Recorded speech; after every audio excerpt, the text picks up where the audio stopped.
উজনি অসম তথা শিৱসাগৰৰ ৩৭ নং ৰাষ্ট্ৰীয় ঘাইপথৰ দুৰৱস্থাৰ বিষয়টো সংসদৰ মজিয়াটো উত্থাপন কৰিছে সাংসদ গৌৰৱ গগৈয়ে আৰু এই বিষয়টো চৰ্চা লাভ কৰিছে।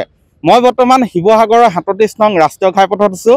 এই শিৱসাগৰ ৩৭ নং ৰাষ্ট্ৰীয় ঘাইপথ বৰ্তমান সম্পূৰ্ণ ধূলিময় হৈ পৰিছে। ইয়াত ৪ লেনযুক্ত পথৰ নিৰ্মাণ কাৰ্য লেহেমীয়া গতিত চলি আছে, যাৰ কুফল ভুগিছে ৰাইজে। এই ইয়াত ৪ লেনযুক্ত পথৰ নিৰ্মাণ কাৰ্য চলাই থকাৰ সময়ত দিনত ২-৩ বাৰকৈ পানী ছটিয়াব লাগে সংশ্লিষ্ট ঠিকাদাৰ প্ৰতিষ্ঠানে, কিন্তু পানী নছটিওৱাৰ ফলত ইয়াত সম্পূৰ্ণ পৰিৱেশটোৱে ধূলিময় হৈ পৰিছে। মই দেখুৱাইছোঁ, যিকোনো যান বাহন এখন পাৰ হৈ গ'লে ইয়াত ধূলিয়ে সম্পূৰ্ণ ছানি ধৰে পৰিৱেশটো, আৰু যাৰ ফলত ইয়াৰ স্থানীয় ৰাইজ যাত্ৰীসকল বাৰুকৈ যাত্ৰীসকলে জ্বলা কলা খাইছে।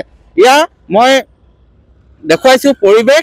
এইটোৱে হৈছে ৩৭ নং ৰাষ্ট্ৰীয় ঘাইপথ, যিটো বৰ্তমান ৪ লেনযুক্ত পথলৈ উন্নীতকৰণৰ কাম চলি আছে, আৰু এই পথটো বৰ্তমান সম্পূৰ্ণ ধূলিময় হৈ পৰিছে।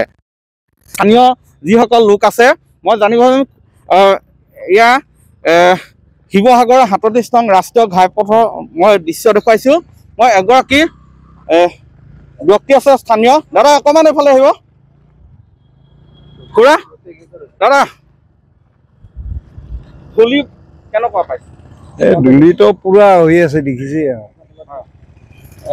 কি ক'ব?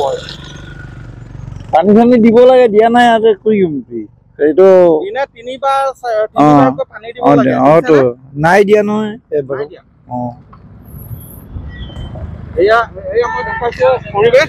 ইয়াত এই যিটো ৩৭ নং ৰাষ্ট্ৰীয় ঘাইপথ, এই ঘাইপথটো বৰ্তমান সম্পূৰ্ণ ধূলিময় হৈ পৰিছে। দাদা অকণমান এই পৰিৱেশটো কেনেকুৱা পাইছে? এই পৰিৱেশটো কেনেকৈ পাব? গোটেই ধূলি হৈছে, ৰাস্তা মানুহৰ যাবলৈ অসুবিধা হৈছে, নহয় জানো? এতিয়া পানী দিব লাগে, পানী দিয়া নাই চৰকাৰেতো। স্কুলীয়া ছাত্ৰ ছাত্ৰীসকলো এই আচলতে বিশেষকৈ কণ শিশুসকল সমস্যাত পৰিছে, যিহেতু এইটোৱেই মূল পথ উজনি অসমৰ সংযোগী। এইটো ডিব্ৰুগড়, শিৱসাগৰ, যোৰহাট সংযোগী এইটোৱে একমাত্ৰ ৩৭ নং ৰাষ্ট্ৰীয় ঘাইপথ, আৰু যাৰ কিন্তু বৰ্তমান ইয়াত কাম যিধৰণে হ'ব লাগিছিলে, ৪ লেনযুক্ত পথৰ উন্নীতকৰণৰ কাম যি দ্ৰুতগতিত হ'ব লাগিছিলে, তেনেধৰণে হোৱা নাই, আৰু যাৰ ফলত ইয়াত বৰ্তমান এনে পৰিৱেশে বিৰাজ কৰিছে। এই যি সম্পূৰ্ণ ধূলিময় হৈ পৰিছে, এই ধূলি হোৱাটো স্বাভাৱিক।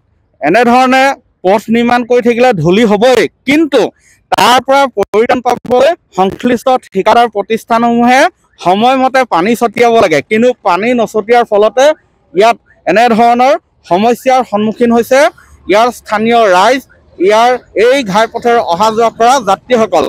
এই ঠিকাদাৰ প্ৰতিষ্ঠানসমূহক যাতে সময়মতে ইয়াত পানী ছটিওৱাৰ ব্যৱস্থা কৰে, তাৰ বাবে প্ৰশাসনে কঠোৰ নিৰ্দেশ কেতিয়া দিব, কেতিয়া পদক্ষেপ গ্ৰহণ কৰিব, তাক লৈ বৰ্তমান প্ৰশ্ন উত্থাপন হৈছে। আপুনি বিচৰা বাতৰি পাব কেৱল নিউজ 18 এপত। নিউজ 18 এপ ডাউনলোড কৰিবলৈ স্কেন কৰক এই QR কোড। গুগল প্লে ষ্টৰতো পাব এই নিউজ 18 এপ।